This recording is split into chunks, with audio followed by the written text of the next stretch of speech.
Hello, my friends. Welcome to Adda 24/7 Regulatory Bodies NSO channel. I am your mentor Veer and I am here with a very important video for the RBI Grade B aspirants. देखो दोस्तों, आपको कहीं ना कहीं notification की tension तो चल ही रही है, लेकिन उससे ज्यादा टेंशन आप लोगों के मन में चल रही है राइट कंटेंट की, राइट सोर्सेज की, राइट बुक लिस्ट की। तो देखो दोस्तों, ऐसे में आपकी टेंशन को दूर करने में ये सेशन लेके आया हूं, जिसमें मैं आपको बताऊंगा what could be your best sources, जिससे आप RBI grade B smart way में क्रैक कर सकते हो। मेहनत तो हर कोई करता है, लेकिन कहीं ना कहीं स्मार्ट मेहनत आपको आगे लेके जाती है। तो दोस्तों, स्मार्ट टेक जो हमारी स्मार्ट अप्रोच क्या हो सकती है इस एग्जाम को लेके, तो वो हम इस वीडियो में डिकोड करेंगे। तो इंपॉर्टेंट सोर्सेस, एक पेन एंड पेपर लेके बैठ जाइए। क्या क्या आपको लिस्ट रखनी है वो आपके पास होनी चाहिए, तो पेन एंड पेपर लेके बैठ जाइए। इस वीडियो के एंड तक आपको सब कुछ क्लैरिटी मिल जाएगी। उसी के साथ साथ एक मेजर अनाउंसमेंट भी करने वाले हैं हम दोस्तों आप लोगों के लिए, जो कि कहीं ना कहीं आपकी किसी भी बैंक एग्जाम की प्रिपरेशन को इजी करने का एक सॉल्यूशन है। तो वो चाहे रेगुलेटरी एग्जाम हो, बैंकिंग एग्जाम हो, सभी का एक सिंगल स्टॉप सॉल्यूशन हम आप लोगों को देने वाले हैं, जिसको मैं कुछ ही मिनटों में अनाउंस करने वाला हूं। बट अनाउंस करने से पहले एक छोटी सी रिक्वेस्ट ये है दोस्तों, कि अगर आप हमारे चैनल पे नए हैं तो please download our Adda 24/7 app from the link given in the description box. Description में आपको लिंक मिल जाएगा, download it and do check out the free material that we are offering. बहुत सारा कंटेंट आपको फॉर फ्री ही मिल जाता है इस ऐप के थ्रू। एंड दोस्तों, जल्दी से वीडियो को लाइक कर दीजिए, चैनल को सब्सक्राइब कर लीजिए। तो दोस्तों, वो सरप्राइज क्या है, वो सरप्राइज मैं आप लोगों के साथ जल्दी से रिवील कर देता हूं। वो सरप्राइज है ये, our big saving days are here. And इसी के चलते हमने क्या किया है, हमारे बैंक महापैक प्लस जो कि हमारी टॉप नॉच ऑफरिंग है, जिसमें आपको सारे बैंकिंग एंड रेगुलेटरी एग्जाम्स की कवरेज मिलती है, उन सभी की प्राइसेस ड्रॉप कर दिए हैं। बहुत ह्यूज डिस्काउंट। ये जो पैक है ये आपका ऑलमोस्ट 5-6,000 7,000 के आसपास होता है दोस्तों, लेकिन इसकी प्राइसेस इस समय आपको मिलेंगी 3940 विद 12 मंथ्स वैलिडिटी के साथ दोस्तों। तो एक साल की वैलिडिटी, अगर आप अगले कुछ दिन के अंदर, मुझे नहीं पता देखो ये सेल कब तक लाइव रहने वाली है, तो इट्स बेटर है जितनी जल्दी आप एनरोल करोगे उतना अच्छा है। तो आप कोड यूज कर सकते हो Y581, और इस कोड को यूज करते हुए आप ये सेल का बेनिफिट ले सकते हो। ऐप के थ्रू एनरोल कीजिएगा, जिसके बारे में मैंने बताया, वहां से आपको मैक्सिमम डिस्काउंट मिलेगा। तो देखो, कहीं ना कहीं अगर आप आरबीआई की तैयारी कर रहे हो या किसी भी एसबीआई पीओ बैंक, तो this could be your one stop solution and most affordable with quality content आपको मिलेगा। तो आरबीआई की बुक लिस्ट की अगर टेंशन है तो तुरंत हटा दो, एक सॉल्यूशन तो मैं आपको दे चुका।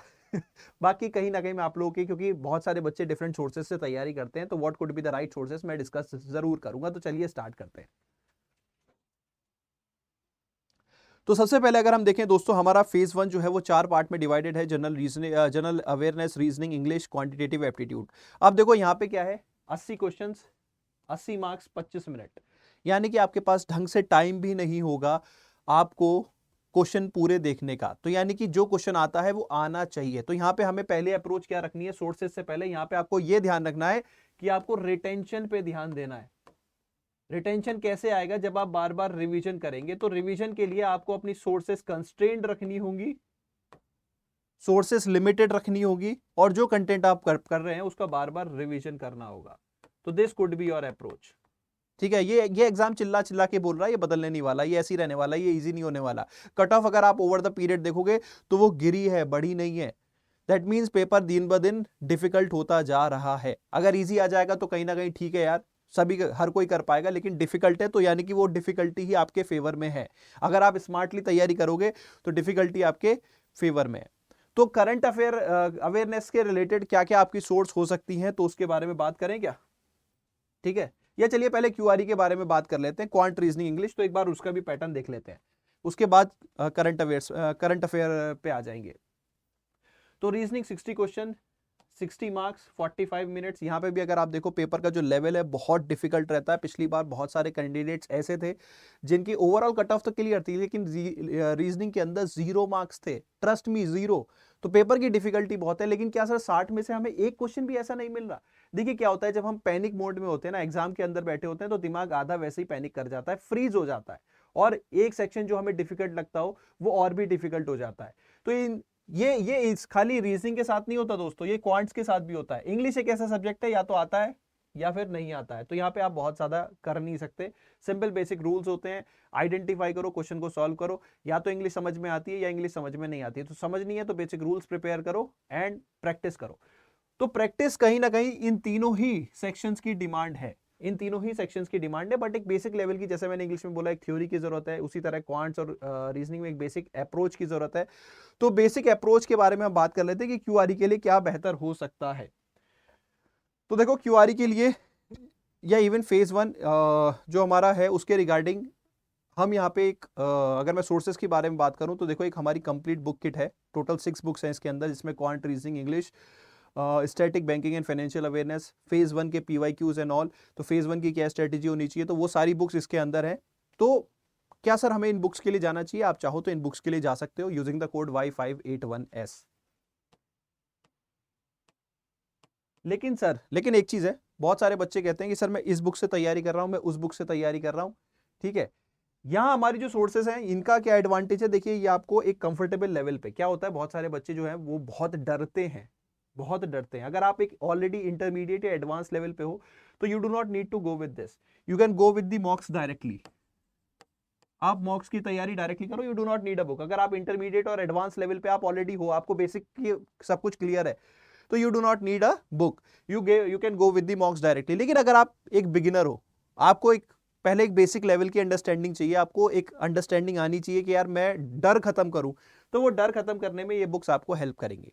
क्या ये एंड टू एंड आरबीआई को एग्जाम को सॉल्व करने में हेल्प करेंगी? तो देखो एंड टू एंड मार्केट में भी शायद कोई बुक ना हो, अगर आपके पास ऑलरेडी कोई ना कोई बुक है क्वांट, रीजनिंग, इंग्लिश, तो आप किसी भी बुक को फॉलो कर रहे हो वो गलत नहीं है। तो आपने को क्या करना है, पहले एक बेसिक लेवल पे आना है। तो बेसिक लेवल को बिल्ड करने में, बेसिक से एडवांस लेवल तक आने में ये बुक्स आपको हेल्प करेंगी। उसके बाद आपको यही स्ट्रेटेजी अपनानी है, मॉक्स लगाने हैं। क्योंकि मॉक्स क्यों लगाने हैं, क्योंकि देखो आपको 60 क्वेश्चन करने हैं 45 मिनट में, आपको 30 क्वेश्चन करने हैं 25 मिनट के अंदर। तो वो तभी पॉसिबल हो पाता है जब आप सेक्शनल अप्रोच के साथ चलो। ठीक है, तो यहां पे अपने को क्या ध्यान रखना है, फेज 1 के क्यूआरई में पहले एक बेसिक लेवल की अंडरस्टैंडिंग कर लो, उसके बाद मॉक्स लगाओ, और मॉक्स में ये अप्रोच रखो कि जैसे हमारी कट ऑफ है तो कट ऑफ से ज्यादा नंबर हमें लाने हैं। सेक्शनल जो कट ऑफ रहती है, अटेम्प्ट तो हमें ज्यादा से ज्यादा करने की कोशिश करनी है, लेकिन जिस सब्जेक्ट में मुझे डर लगता है उस सब्जेक्ट को मैं कहीं ना कहीं सेक्शनल से तो ज्यादा स्कोर करूंगा। ठीक है, तो मुझे सेक्शनल भी यहाँ पे पता होनी चाहिए। जैसे इंग्लिश और क्वांट की 4.5 होती है, रीजनिंग की 9 मार्क्स है, जीए की 12 मार्क्स है। तो जीए तो खैर चलो जितना ज्यादा कर सकते हो उतना करो, लेकिन इन तीनों के सेक्शनल मार्क्स है, मतलब रीजनिंग में मुझे 10 से ज्यादा क्वेश्चन बनाने, शुरुआत में 10 से ज्यादा क्वेश्चन मॉक्स में बनाने की कोशिश करनी होगी।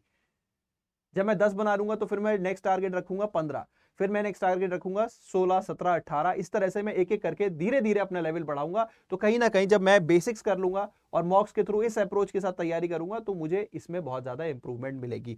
इसी के साथ साथ दोस्तों मैं यहाँ पे थोड़ा सा एक और चीज भी बता देता हूं कि अड्डा की जो टेस्ट सीरीज है वो आपको बहुत ज्यादा हेल्प करने वाली है, क्योंकि उसमें हम आपको क्या दे रहे हैं, 10 mock test, 5 sectional test, 5 sectional test of QRE. मतलब क्यूआरई का जैसे 60 क्वेश्चन है तो वो 60 क्वेश्चन आपको एज इट इज मिलेंगे, पूरा सेक्शनल टाइमिंग होगी। तो मतलब एक तरह से आपके पास 15 मॉक टेस्ट हो गए, which is highest in the segment. उसके अलावा आपके सब्जेक्ट वाइज क्वांट के ऑलरेडी 10 सेक्शनल टेस्ट, और मतलब वो as it is section wise नहीं होंगे, लेकिन ओवरऑल उसमें शायद 20 क्वेश्चन 20 मार्क्स के होंगे। तो सब्जेक्ट वाइज ओवरऑल आपको 10 मार्क्स और मिलेंगे सब्जेक्ट वाइज।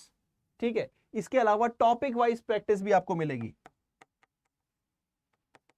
तो देखो यहां पे क्योंकि आपका क्वेश्चन बनता कि सर मैं मॉक्स कौन से लूं, तो अड्डा की टेस्ट सीरीज के साथ आप जा सकते हो। यहां पे इतना ज्यादा कंटेंट हम आपको दे रहे हैं कि आपको प्रैक्टिस करने के लिए सफिशिएंट मिलेगा। तो पहले तो ये बुक्स, उसके साथ ये मॉक्स कहीं ना कहीं फेज 1 की प्रिपरेशन के लिए आपको काफी हेल्प करने वाली है। ठीक है, अब आ जाते हैं करंट अफेयर वाले पार्ट पे, जो कि हमने मिस कर दिया था।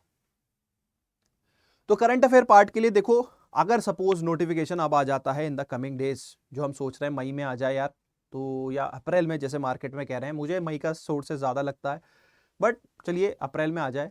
तो अब मैं एक बिगिनर हूं, मुझे कैसे तैयारी करनी है? तो दोस्तों उसके लिए मैं आप लोगों को बोलूंगा 2 सोर्सेस रखो, सिर्फ 2, ज़्यादा नहीं। ओरिजिनल प्रेस इंफॉर्मेशन ब्यूरो की वेबसाइट डेली बेसिस पे कवर करना शुरू करो। ठीक है, दूसरा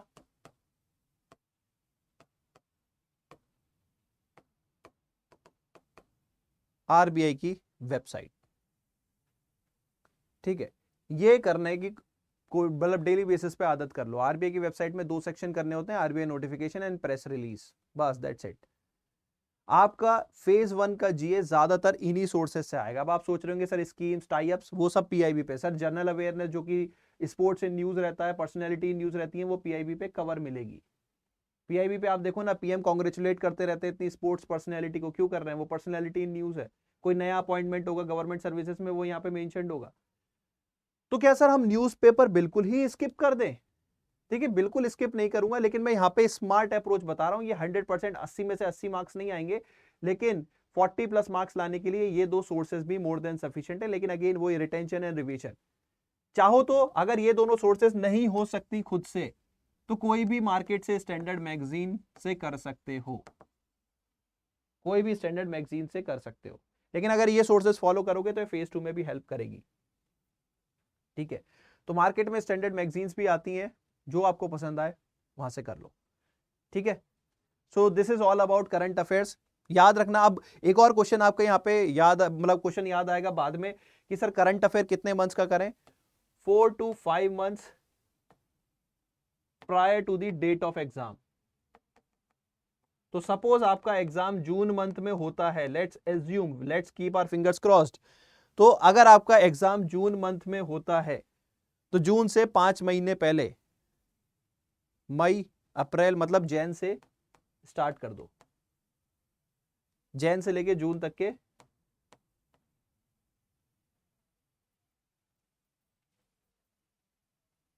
मतलब मैंने एक्स्ट्रा बोल दिया, जैन अगर आप चाहो तो स्किप कर सकते हो यहाँ पे, लेकिन यार देखो नया साल है, क्यों 1 मंथ के स्किप करने हैं? जैन से स्टार्ट कर दो, ठीक है, और जून तक के करंट अफेयर्स यहाँ पे कर लो फॉर फेज 1, अगर जून में एग्जाम होता है।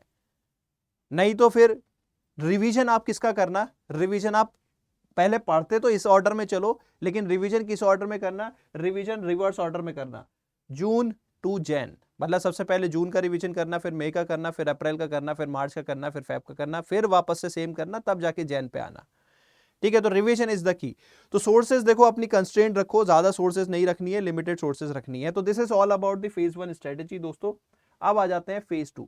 तो फेज 2 में जो आपके 3 पेपर होते हैं, economy and social issues, finance and management and descriptive English. Descriptive English के लिए मैं अभी से आपको पैनिक होने के लिए नहीं बोलूंगा, एक बार नोटिफिकेशन आ जाए, चाहो तो उसके बाद या फेज 1 के बाद भी आप थोड़ी प्रैक्टिस कर लोगे तो भी बड़े आराम से आप डिस्क्रिप्टिव इंग्लिश कर ले जाओगे, क्योंकि बहुत ज़्यादा उसमें है नहीं, केवल प्रैक्टिस की बात है। कुछ मॉक्स लगा लेना, कुछ इवेल्युएशन ले लेना, दैट कुड बी ऑल। ठीक है, मेन तैयारी कहाँ पे करनी है? मेन तैयारी करनी है economy and social issues and FM, तो उनके बारे में बात करते हैं। तो देखो आपका सिलेबस फॉर फेज 2 जो है वो आपने को आना चाहिए। सबसे पहले ग्रोथ एंड डेवलपमेंट है, इंडियन इकोनॉमी है, ग्लोबलाइजेशन है, and social structure in India है। ठीक है, ये सिलेबस जो है वो हाईली स्टैटिक है, लेकिन अपना पेपर जो है वो हाईली करंट अफेयर ओरिएंटेड है। लेकिन अगर आप देखोगे कि अगर आप सपोज आपने ये मल्टीकल्चरलिज्म पढ़ा नहीं है, आपने अर्बनाइजेशन क्या होता है वो पढ़ा नहीं है, तो आप करंट अफेयर से लिंक करके एक अच्छा आंसर नहीं लिख पाओगे। तो पहले अपना ये स्टैटिक पोर्शन जल्दी से खत्म कर लो। अब स्टैटिक पोर्शन खत्म करने के लिए सर कौन सी बुक लूं? तो देखो इसमें हमारी अपनी अड्डा की एक ईएसआई की बुक भी आती है, आप वो ले सकते हो। मैं आपको दिखा देता हूँ, आई होप मैंने यहाँ पे स्लाइड में लगाया हो, नहीं लगाया कोई बात नहीं, मैं आपको दिखा दूंगा अभी वेबसाइट पे चल के। ठीक है, तो हमारी ईएसआई की डेडिकेटेड बुक भी आती है, हार्ड कॉपी, आप उसको यूज कर सकते हो, उसमें end to end static knowledge यहाँ पे आपको मिल जाएगी। उसके अलावा मार्केट में बहुत सारी यूपीएससी रिलेटेड सोर्सेज आती हैं। आई थिंक रमेश सिंह की एक बुक आती है, थोड़ी मोटी और बल्कि बुक है, तो सेलेक्टिव रीडिंग वहां से करनी पड़ेगी, लेकिन वो भी एक अच्छी सोर्स हो सकती है टू कवर दिस। ठीक है, तो चॉइस इज योर, जहां से आप कवर करना चाहते हो आप कवर कर सकते हो। स्टैटिक जल्दी से कर लो। ऑब्जेक्टिव में जो करंट अफेयर आते हैं उसके लिए वापस back to the current affair sources PIB website, जिसमें schemes in news, reports in news जो रहती हैं वो अपने को करनी होगी। रिपोर्ट जो इंटरनेशनल रिपोर्ट्स है थोड़ी सी एक्स्ट्रा न्यूज़पेपर वगैरह में रहती हैं, तो हमें थोड़ी सी अलग से करनी पड़ेंगी। Otherwise major content would be covered from the PIB. मतलब ईएसआई एग्जाम के लिए करंट अफेयर के लिए एक सोर्स जो आपको डेडिकेटली करनी है वो है पीआईबी। अगर आप पीआईबी के लिए कोई कंपाइलेशन फॉलो करते हो तो please do follow that religiously, holistically, कि ये इंश्योर कर लो कि वहां पे आपको कंप्लीट कवरेज मिल रहा है। तो बीच बीच में पीआईबी की वेबसाइट पे जरूर जाया करो, पीआईबी से ही आपका पूरा पेपर आता है। ठीक है, so this is about ESI दोस्तों। अब आ जाते हैं फाइनेंस। फाइनेंस पे आते हैं। फाइनेंस का देखो जो करंट सिलेबस है वो बहुत ही ज्यादा डायनेमिक सिलेबस है। अगर आप देखोगे टॉपिक्स, जैसे अगर हम पहले टॉपिक देखें reserve bank of India and financial institutions, तो फाइनेंशियल इंस्टीट्यूशंस के यहाँ पे नाम दिए हुए हैं, आरबीआई एंड इट्स फंक्शंस, ठीक है। तो उसके अलावा अगर हम देखें impact of global financial crisis and India response, ये जो है ये बड़ा डायनेमिक टॉपिक है। रिसेंट अगर मैं बात करूं रिसेंट बहुत जल्दी, अगर रशिया यूक्रेन वॉर का इंडियन इकोनॉमी पे क्या इंपैक्ट आया है, यूएसए में कुछ बैंक्स फेल हुए थे, silicon valley bank, signature bank, तो उनका इंडिया पे क्या इंपैक्ट आया है। तो इस तरह से जो इंपैक्ट होते रहते हैं, जो रिसेंट डेवलपमेंट्स होते रहते हैं, तो ये किसी एक बुक में आपको नहीं मिलेंगे। उसी तरह से जैसे फाइनेंशियल मार्केट स्टैटिक है, ये एक बुक में मिल जाएगा। उसके अलावा risk management in banking sector, ये भी थोड़ा सा आपको किसी एक पर्टिकुलर बुक में नहीं मिलेगा। बेसिक्स ऑफ डेरिवेटिव्स एक बुक में मिल जाएगा, global financial markets and international banking, global trends and latest developments, तो ये भी बड़ा डायनेमिक सा टॉपिक है। मतलब अगर मैं फाइनेंस के सिलेबस की बात करूं तो ये ज्यादा डायनेमिक सा है, लेकिन हाँ ये डायनेमिक इन द सेंस ये बुक्स में नहीं मिलेगा। कहां मिलेगा? आरबीआई की वेबसाइट से मिलेगा, आपको कुछ पर्टिकुलर बुक्स में मिल जाएगा, थोड़ा गूगल की हेल्प से मिल जाएगा। बेसिकली यहां पे अपने को क्या है कि मैं आपको कोई बुक रिकमेंड नहीं करना चाहता कि जिसमें आप पैसे लगा दो और बाद में सर पकड़ के बैठ जाओ। बेटर ये होगा कि आप गूगल का यूज करो और इन टॉपिक्स पे अपने नोट्स बना लो, अगर आप खुद से तैयार कर रहे हो तो। ठीक है, मैं एक बुक पर्टिकुलर बुक सजेस्ट करूं, उसका कोई फायदा ना हो, आप उसमें पैसे भी लगाओ, तो बेटर ये रहेगा कि आप गूगल का यूज करके टॉपिक्स को कवर कर लो। ठीक है, 1 बाय 1। फिर आते हैं मैनेजमेंट। मैनेजमेंट एक कंप्लीटली स्टैटिक पोर्शन है, ठीक है, और इसके लिए मैं आपको बुक रिकमेंड कर सकता हूं, एलएम प्रसाद की बुक आती है ऑर्गेनाइजेशनल बिहेवियर बाय एलएम प्रसाद। डिस्क्रिप्टिव राइटिंग में भी बहुत हेल्प करेगी और ऑब्जेक्टिव पॉइंट ऑफ व्यू से भी हेल्प करेगी। अब आप सोच रहे होंगे सर ये आरबीआई ने तो रिकमेंड नहीं की, आरबीआई ने क्या रिकमेंड किया? स्टीफन पी रॉबिन्सन, ठीक है, वो भी उसके 2 वर्जन, एक इंटरनेशनल वर्जन और एक इंडियन वर्जन, ठीक है, मैंने दोनों ही रेफर की हुई हैं। मैं ये सजेस्ट करूंगा कि आप एलएम प्रसाद के साथ जाओ, इसमें डिस्क्रिप्टिव राइटिंग का थोड़ा आपको बेटर, लेकिन हाँ स्टीफन पी रॉबिन्सन में एक एडवांटेज है कि यहाँ पे आपको रियल लाइफ एग्जांपल्स थोड़े से ज्यादा मिलेंगे, ठीक है। इसके अलावा कुछ टॉपिक ऐसे हैं जो आपको खुद से प्रिपेयर करने पड़ेंगे, वो है ethics at work place and corporate governance, ये आपको खुद से प्रिपेयर करने पड़ेंगे। तो इनके लिए भी आप क्या कर सकते हो, आप गूगल का यूज कर सकते हो और गूगल का यूज करके अपने नोट्स बना लो। ऊपर के टॉपिक्स के लिए एलएम प्रसाद या फिर स्टीफन पी रॉबिन्सन, जो पसंद आए वो बुक ले लो, उससे एंड टू एंड कवरेज हो जाएगी। नीचे के टॉपिक्स को गूगल से प्रिपेयर करना पड़ेगा, ठीक है। बाकी देखो मेरा एक पर्सनल सजेशन ये रहेगा कि इतनी सारी बुक्स लोगे, इतना सारा कंटेंट लोगे, तो भले ही मैं अपना कोर्स प्रमोट कर रहा हूं और that's why I am also here, but this is your end to end solution. Last year अगर मैं एफएम की, क्योंकि मैं एफएम पढ़ाता हूं, तो एफएम की बात करूं तो 97 मार्क्स की कवरेज थी आउट ऑफ 100, ठीक है, और उसका प्रूफ मैंने यूट्यूब पे विद मतलब प्रूफ मैंने वो आपको दिखा रखा है।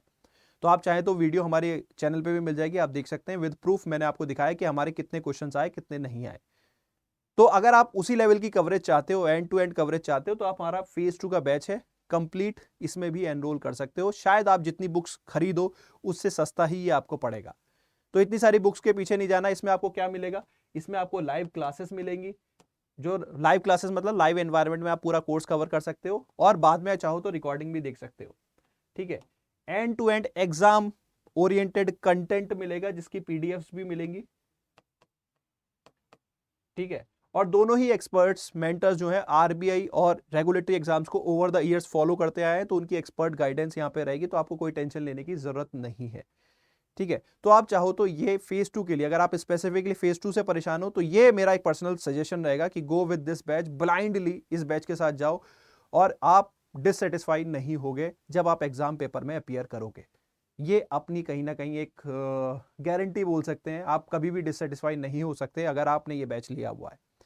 ये मैं नहीं कहता, ये जो हमारे पुराने सेलेक्टेड कैंडिडेट्स हैं उनके भी वर्डिंग्स हैं, ठीक है। तो दोस्तों ये था आपका different sources related two phase 1 phase 2। Phase 2 के रिगार्डिंग तो मैं वन स्टॉप सॉल्यूशन यही बताना चाहूंगा, लेकिन अब बहुत सारे बच्चे जो है वो कॉम्प्रिहेंसिव कवरेज चाहते हैं। तो कॉम्प्रिहेंसिव कवरेज के लिए दोस्तों मैं आप लोगों को कोर्स दिखा देता हूं, हमारे पास क्या क्या ऑफरिंग्स है, आप चाहो तो उनमें एनरोल कर सकते हो। सबसे पहले अगर आप चाहते हो आरबीआई ग्रेड बी, तो आरबीआई ग्रेड बी का selection box kit batch is there, जहां पे हम आपको क्या क्या ऑफर्स कर रहे हैं आप एक बार चेकआउट कर सकते हैं। इसके अलावा हमारा एक RBI batch 4.0 live foundation batch भी है। लेकिन मेरा पर्सनल सजेशन रहेगा दोस्तों, go with the bank Mahapack plus. इसमें आरबीआई, सेबी, नाबार्ड सभी एग्जाम की कवरेज मिलेगी, SBI PO, IBPS PO at a very affordable price. और प्राइस कितनी? 3940। अगर आप कोड यूज करोगे Y581, यहां की प्राइसेस मत देखिएगा, अगर आप वो कोड यूज करेंगे तो आपको वही प्राइस अवेल कर पाओगे। इतनी कम प्राइस, यहां पे अगर सपोज मैं आपको प्राइस शो कर रहा हूं अभी महापैक प्लस की 79, तो ऑलमोस्ट 50% का प्राइस रिडक्शन। भाई इतना प्राइस रिडक्शन नहीं आता इस कोर्स में। तो इंडिविजुअल बैच की प्राइस में कंप्लीट सभी कोर्सेज की कवरेज अगर मिल जाए तो उससे बेहतर क्या हो सकता है, विद 1 ईयर वैलिडिटी। तो इस महापैक में एनरोल कीजिए and get your dream job. So दोस्तों, on this note I hope आपको ये समझ में आया हो कि आप क्या सोर्सेस फॉलो कर सकते हो, क्या आपकी स्मार्ट स्ट्रेटेजी हो सकती है। मेहनत तो हर कोई करता है, लेकिन मेहनत में अगर स्मार्ट एलिमेंट जोड़ दिया जाए तो सक्सेस के चांसेस बढ़ जाते हैं। तो फेज 1 के रिगार्डिंग मैंने आपको बताया, फेज 2 के रिगार्डिंग आपको बताया, एंड ओवरऑल अगर आपको कंप्लीट तैयारी अड्डा 24/7 के साथ करनी है तो क्या आपके लिए बेस्ट ऑफरिंग हो सकती है, वो मैंने आप लोगों को बताया। बाकी choice is yours. Wish you all the very best guys. अगर आपकी कोई क्वेरी है तो कमेंट सेक्शन में जरूर रेज कीजिएगा। On this note I am your mentor we now signing out.